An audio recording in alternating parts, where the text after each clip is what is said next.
Selamat datang di pembahasan kita kali ini.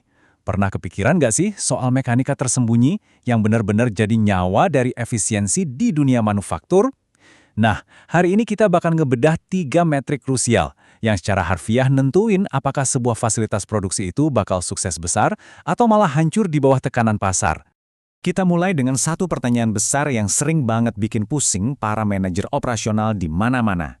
Kenapa sih ada pabrik yang jalan tuh mulus banget kayak mesin jam Swiss, sementara yang lain kelihatannya selalu aja kewalahan dan kelewatan tenggat waktu? Jawabannya teman-teman, hampir selalu bermuara pada satu hal, seberapa jago mereka menguasai waktu. Di sesi kali ini kita bakal kupas tuntas semuanya, mulai dari pondasi kenapa waktu itu penting, lalu kita kenalan sama takt time, cycle time, dan lead time.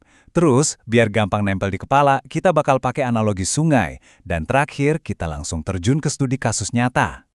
Oke, kita mulai dari yang paling mendasar, waktu sebagai kunci sukses manufaktur. Sebelum kita masuk ke singkatan-singkatan yang ribet, kita harus paham dulu kenapa ngukur waktu itu benar-benar jadi pondasi utama. Waktu itu punya dampak yang nyebar kemana-mana.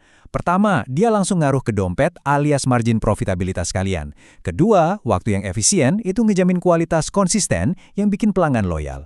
Dan yang paling penting, melacak waktu bakal ngebongkar kemacetan atau bottleneck tersembunyi yang selama ini diam-diam nguras sumber daya kalian.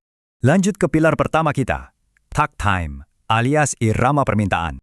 Bayangin takt time ini kayak konduktor dalam sebuah orkestra. Sang konduktor ini kan nggak main alat musik ya, tapi dialah yang nentuin tempo pertunjukan. Dalam konteks kita, temponya itu ditentuin sama pasar. Seluruh lini produksi kalian tuh wajib ngikutin ketukan spesifik ini. Kalau ada satu aja yang meleset, entah itu terlalu cepat atau terlalu lambat, harmoninya langsung hancur. Terus gimana cara nemuin ritme ini? Gampang kok. Kalian coba tinggal membagi waktu operasi yang tersedia sama total permintaan pelanggan. Jadi, kalau misalnya kalian punya 480 menit waktu kerja aktif dan pelanggan minta 120 unit per hari, berarti takt time kalian tuh pas di angka 4 menit per unit.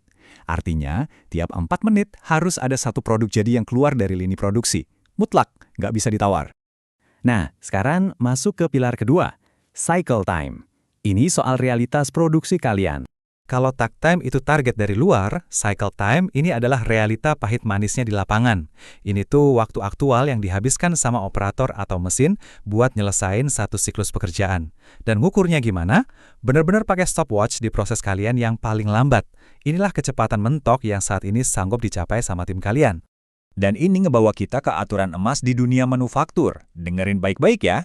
Cycle time kalian itu harus selalu lebih kecil atau minimal sama dengan takt time. Nggak boleh lebih. Kenapa? Ya logikanya, kalau mesin kalian kerja lebih lambat dari tempo yang diminta pasar, udah pasti kalian bakal gagal menuhin pesanan pelanggan. Sesimpel itu. Pilar ketiga dan terakhir kita, lead time atau total perjalanan. Lead time ini adalah total waktu tunggu.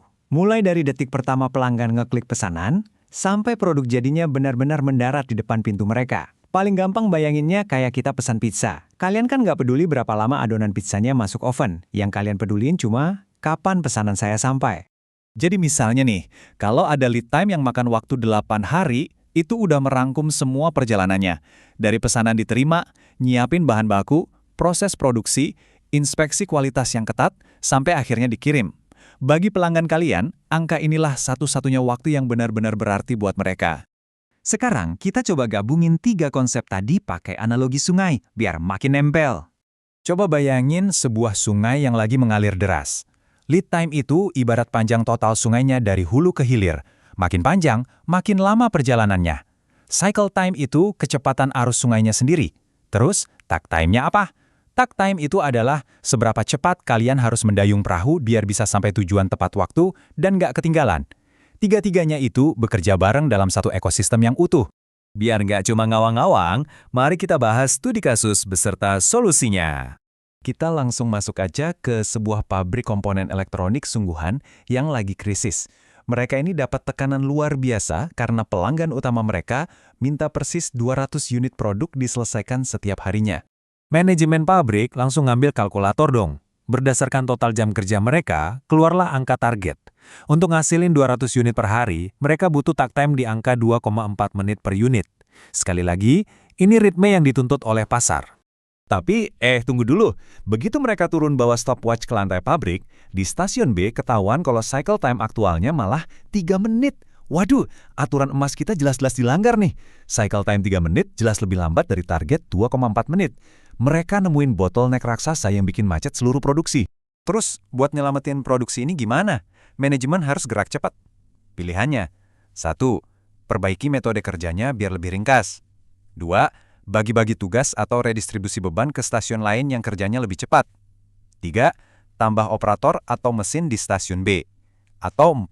Mulai pakai otomatisasi robotik di sana. Nah, pas solusi ini diterapin, apa yang terjadi? Dampaknya langsung kelihatan. Pabrik berhasil mangkas waktu tunggu yang gak guna, ngurangin jam lembur karyawan yang mahal banget, ngejaga kualitas tetap konsisten, dan pada akhirnya mereka sukses ngejar tenggat waktu pengiriman. Jadi, dari semua teka-teki yang baru kita susun tadi, kesimpulannya kayak gini. Tech time itu adalah target keras dari pasar, cycle time itu adalah realita kejujuran di pabrik kalian sendiri, dan lead time adalah janji yang kalian berikan ke pelanggan. Karena sejujurnya, memahami ketiga metrik ini itu bukan sekedar jago ngitung angka di atas kertas. Ini semua tentang gimana kalian ngebangun budaya efisiensi yang benar-benar tertanam di tim kalian. Budaya yang bakal terus mendorong inovasi dan babat habis segala bentuk pemborosan. Sekarang, coba kalian lihat proses di tempat kerja kalian sendiri. Di mana sih bottleneck kalian lagi ngumpet hari ini? Dan setelah tahu ilmunya, gimana cara kalian bakal nyelaraskan ritme alur kerja kalian biar sejalan sama target besar kalian? Pikirkan itu, dan teruslah berinovasi.